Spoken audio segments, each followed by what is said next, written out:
अस्सलाम वालेकुम नाज़रीन इकराम, हालिया दिनों में आपने ये वीडियो देखी जिसमें खामद अपनी बीवी की वीडियो बना रहा है और साथ उसको ये कह रहा है कि आप कुरान मजीद पे हाथ रखें। मोबाइल पे कुरान मजीद निकाला होता है और उसको कहता है कि इसके ऊपर हाथ रखें, आपके जिस्म को किसी ने टच नहीं किया, आप इसका हलफ दें। अगर आपने किसी को बुलाया है तो वो भी बताएं कि आपने किसको बुलाया है।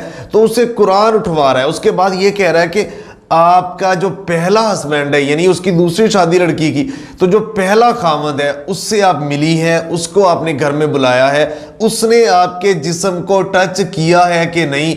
आप कुरान उठाएं कि किसी ने आपको अभी तक मेरे पीछे टच नहीं किया।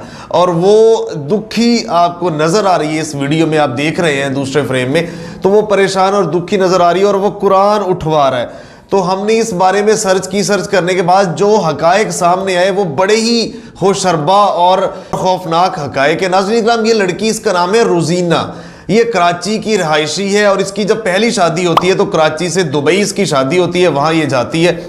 दुबई इसकी शादी ज़्यादा देर चल नहीं पाती, इसकी एक बेटी होती है उस खामन से और इसकी अलहदगी हो जाती है, डाइवोर्स हो जाती है उस खामन से।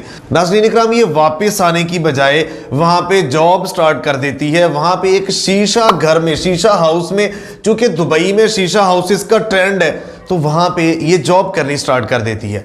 नाज़रीन इकराम, वहाँ जॉब करते हुए ये टिकटॉक बनाना स्टार्ट कर देती है। और यहाँ पे मैं एक चीज़ और बता दूँ कि टिकटॉक के ऊपर डांस या नाचना या ये चीज़ें बेपर्दा होके आके जो कुछ हमारी बहनें कर रही हैं, तो आपको पता है कि उसके नुकसानात कितने हो रहे हैं। कोइन दारो का केस हमारे सामने है कि किस तरह उसकी ज़िंदगी तबाह हुई वो गिफ्टर के साथ। मैं तो यूँ कहूँगा कि भाग के दूसरी शादी कर ली। उसके बाद आप देखें कि अभी हालिया दिनों में डक्की बाई की वाइफ अरूब जतोई, उसकी वीडियो एआई से वो जनरेटेड होके उनके बकौल वो सामने आ गई।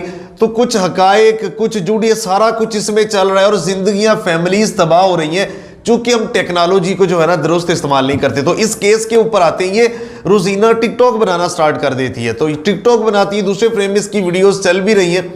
टिकटॉक बनाते बनाते बहुत सारे, आपको पता है, फैंस मिल जाते हैं। जैसे कोइन दारो का फैन मिला और फैन मिलने के बाद क्या गिफ्टर बना और मेल मुलाकातों के बाद तो इसका फैन मिलता है। फैन मिलने के बाद वो आगे आहिस्ता ऐसा बात बढ़ती है, पाकिस्तानी होता है, दुबई में उसको बुलाती है, वो दुबई में जाता है, मुलाकातें स्टार्ट होती हैं। तो सारा कुछ सेटिंग होने के बाद इनकी आपस में शादी हो जाती है। शादी के बाद इसकी जिंदगी एक तो पहले ही परेशानियों में और टेंशनों में गुजरी, मजीद शादी के बाद उस लड़के का जो चेहरा सामने आया होता है तो इसकी जिंदगी का मजीद कठिन मराहिल जो है ना वहां से फिर स्टार्ट हो जाते हैं।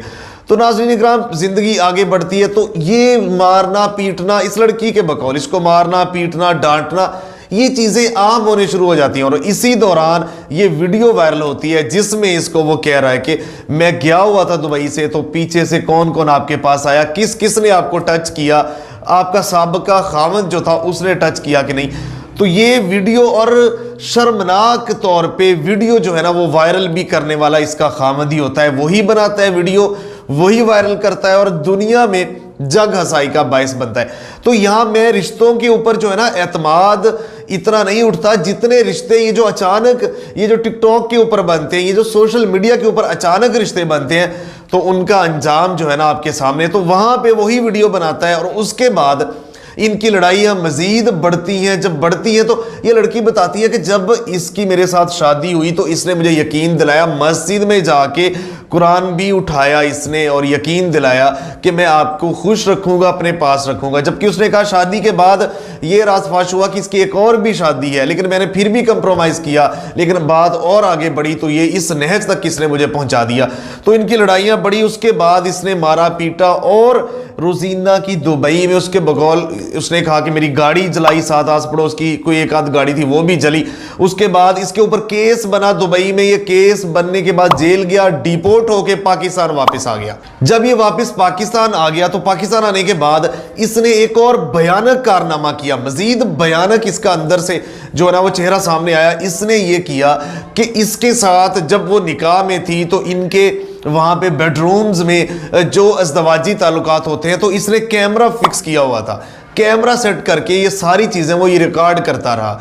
और उसके बाद वापस आके इसने उसको कहा कि मैं तो ये सारा कुछ लीक कर दूंगा, पब्लिश कर दूंगा। उसको सेंड किया इसने व्हाट्सएप, तो वो मजीद परेशान। उसको कहा कि या तो मुझे वापस बुलाएं, दुबई में मेरा रास्ता हमवार करें, या यहाँ पे मेरे पास आए, नहीं तो ये सारा कुछ मैं कर दूंगा। नाज़रीन इकराम, आपको पता है कि खूबसूरत लड़की फिर दुबई सेटल्ड, तो ये सारा ब्लैकमेल करने के लिए उसने सारा कुछ किया और वो लड़की इस टाइम बहुत परेशान है।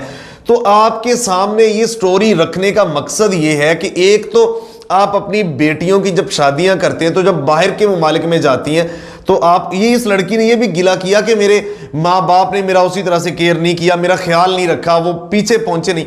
तो आपको अपनी बेटियों का ख्याल रखना होगा, बहनों का पीछे पहुंच के उनका हाल चाल पूछे, जिनसे शादियां हो रही हैं आप वो सारा रिकॉर्ड चेक करें, और उसके बाद अगर कोई मसला मसाइल है तो उनके ऊपर हाथ रख के उनके सरों पे वापस बुलाएं। सोशल मीडिया का अज़दहा जो है ना, ये सबको अपने मुंह में लपेट रहा है। मैंने पिछली वीडियो में भी बताया, मैं फिर कहूंगा, जो बेटियां हैं, जो बहनें हैं, जो माएँ हैं, उनको सोशल मीडिया के ऊपर बहुत केयरफुल होना होगा और इसी तरह सामने आके डांस से गुरेज करना होगा। इस तरह की वीडियो से बेपर्दा होके बाल सामने लहरा के, गीले और सूखे बाल, तो इससे गुरेज करना होगा। तो ये सारा कुछ सामने आ रहा है, तो माओ बहनों को भी जहां रिश्ते करने हैं और अपनी बेटियां अगर बाहर भी जा रही हैं, उनकी केयर करनी होगी। मिलते एक नए प्रोग्राम के साथ, तब तक के लिए अल्लाह निगहबान। पाकिस्तान हमेशा जिंदाबाद।